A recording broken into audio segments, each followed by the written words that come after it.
A educação no Brasil. As deficiências de escolaridade aparecem frequentemente da pior maneira. Eu não esqueço o nosso atual presidente da República, logo que assumiu, dizer que o Brasil era judaico-cristão. Quanta ignorância! O nosso povo, a maior parte, é afrodescendente ou tem lá na África um pezinho forte. Assim como os nossos indígenas, que são os homens descendentes dos pré-colombianos, têm uma cultura diferente, uma educação diferente, tem uma base diferente. E o Brasil tem gente de todos os continentes, exceto a Antártica. Então, no Ártico também não creio que tenha alguém, mas Polo Norte, Polo Sul não produziram exatamente pessoas que gostem do Brasil, queiram viver aqui. O Polo Sul muito menos. Bem, de qualquer forma, depois dessa tremenda gafe, nós vimos muitas outras demonstrações de ignorância. Seria tedioso repetir. O que surpreendeu essa semana foi o ministro da Saúde falar do clima no Nordeste. Óbvio, uma parte do norte do Brasil, acima da linha do Equador, está no hemisfério norte. Mas a região do Equador, a diferença entre inverno e verão é chuva, vento, porque o clima é o mesmo. Quer dizer, a temperatura não muda. Alguém tem que dizer isso para o nosso ministro. Mas onde é que está a deficiência, né? Afinal, que culpa as pessoas terem de errarem tanto? Nós temos que ver o sistema educacional. Onde que esse povo estudou? Qual foi a metodologia?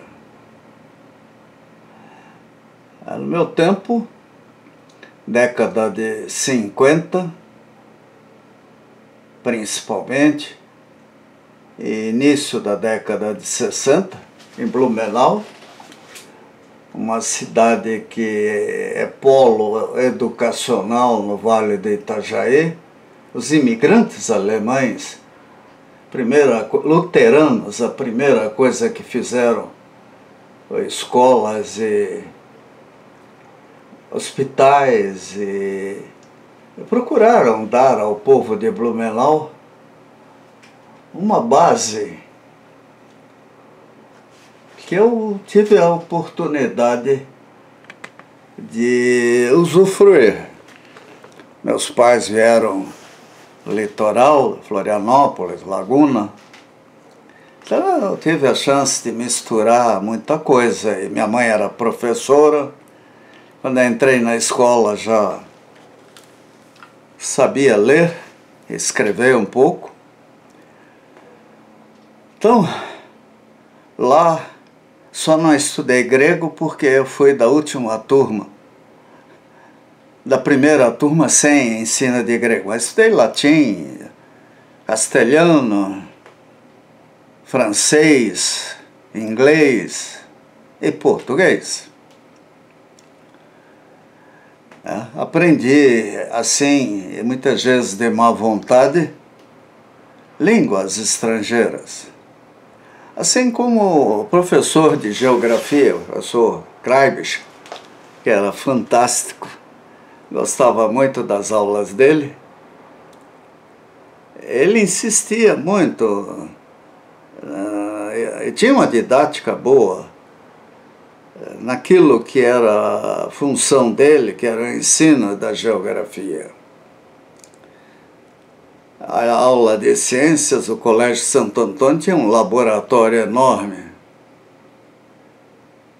E educação física, tudo, né? Tudo que uma boa escola podia oferecer existia no Colégio Santo Antônio. Inclusive tive professores do 23º Regimento de Infantaria, que na época ficava em Blumenau, bons professores. Aprendi muito, como também aprendi em São Paulo, quando fiz cursinho, lá no de Túlio, a Rua Conde de Sarzedas. E sempre que podia, visitando museus, indo lá para o Ibirapuera, e acima de tudo, frequentando o planetário para matar as saudades do céu de Blumenau, eu aprendi. E graças a isso, em Itajubá, a partir de 1966, pude dar aula de história, de francês, desenho e por aí afora. Minhas aulas de história não duraram muito, na história do Brasil, história geral, porque um dia a diretoria me pediu para falar de um certo papo, e esse papo pintou e bordou. Aí no final do ano mudaram lá, era um curso noturno, mas aprendi. Assim como em Blumenau, na Academia de Montalverne, com o Frederico Dirier, aprendi a falar em público. Minhas primeiras participações eu tremia tanto que não conseguia ler. No fim, virei um chato. Falava, fazia perguntas, etc. Bem, aí veio 1964, eu vi até com esperanças de corrigir muitas coisas no Brasil. Mas não foi bem assim, não. Todo o discurso daqueles que iniciaram o movimento antes foi esquecido. E viver sob censura, sob um troço assustador, e ver o que acontecia. Em 72, em Florianópolis, tive uma aula de USPB, auditório cheio da universidade. Um oficial lá falou durante 1 hora sobre Estado e Nação, Estado e Nação. Enfim, eu fiquei meio confuso, perguntei para ele, pedi a palavra lá, levando. Qual é a diferença entre Estado e Nação? O cara não sabia. Foi preciso o oficial ao lado dele explicar. Sem querer, criei um mico danado. Mas na vida profissional, trabalhando, a gente vai ganhando experiências fantásticas. Tive a oportunidade de trabalhar na Prefeitura de Curitiba, no Estado do Paraná, com a Copel, e no Estado com 2 governadores, Requião e Mário Pereira. A gente aprende muito. Fui presidente de uma associação concessionárias estaduais de energia no Brasil. Viajei muito, muito mesmo. E depois continuei como consultor, viajando, dando aula. Só que lecionar a gente ganhava muito pouco. E somava com ele, ganhava na Copel ou tinha, não valia a pena, pagava para dar aula. Bem, E veio esse governo atual. Surgiu de uma relação até deselegante entre esquerda e direita, culminando até com a tentativa de assassinato do atual presidente, um fato terrível, lamentável, covarde, que deve ter afetado a cabeça dele. É impossível não ter afetado, o que para mim explica muita coisa do que ele diz e faz.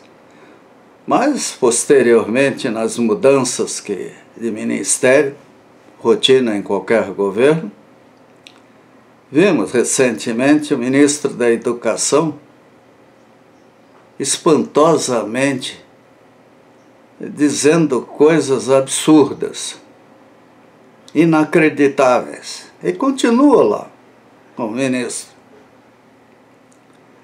E dessa semana, um ato cômico até, o ministro da Saúde, dizendo que no norte o Brasil tem o azar de estar em 2 hemisférios. De fato, estamos, mas a maior parte na região tropical ou temperada. E ele alegando que morria muita gente no norte por causa do inverno, que coincidia o inverno com Covid. Só faltava essa para... E era um general, gente. Onde que ele estudou? Geografia, que é uma matéria extremamente importante para os militares. O que ele fez?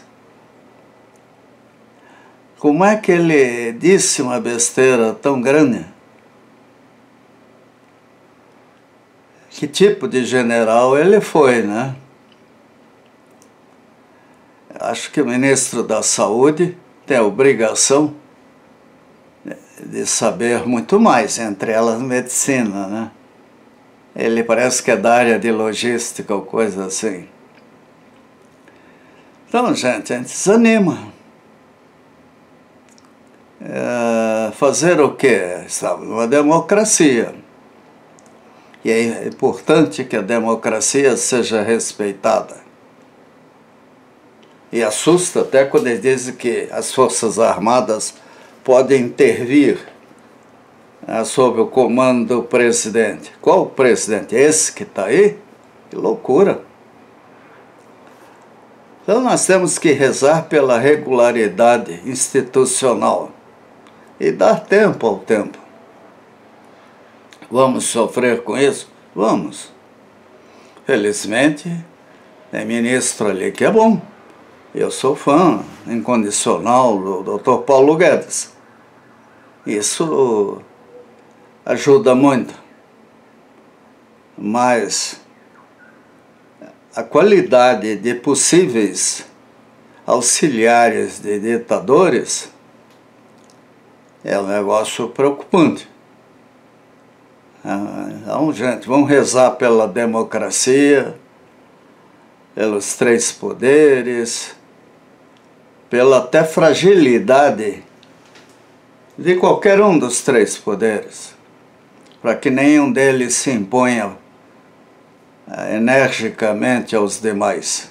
E a educação, gente, é um assunto sério, que deve ser levada a todos os cantos do Brasil. E hoje em dia não é difícil. A tecnologia ajuda. Não é ideal? Não, não é ideal. Mas ajuda muito. A gente vê programas fantásticos que poderiam ser colocados em pendrives, DVDs, coisas assim, enviados para as escolas, como eu vi aqui no Paraná, na época que Requião foi governador mais uma vez. As escolas federais aqui do Paraná, estaduais, e as municipais também, com computadores, com salas em que os alunos poderiam aprender muito mais, às vezes, do que conseguiam na sala de aula. E a socialização tão falada, aqui vem em muitos ambientes, desde os parques, criados aqui, até as áreas as escolas mais recentes, né? De esportes, de ginástica, etc. Então vamos esperar que o sul do Brasil seja um laboratório para as mudanças que o Brasil precisa no norte, sul, leste e oeste. Aliás, no nordeste fiquei surpreso, acho que foi em Alagoas, de ver que a primeira escola pública demorou muito a existir. Acho que foi no século passado que criaram a coisa assim. Um estado que teve 3 presidentes da República, 2 militares. Por quê, hein? O que levava a essa maneira de ser que fez do Brasil um país tão atrasado?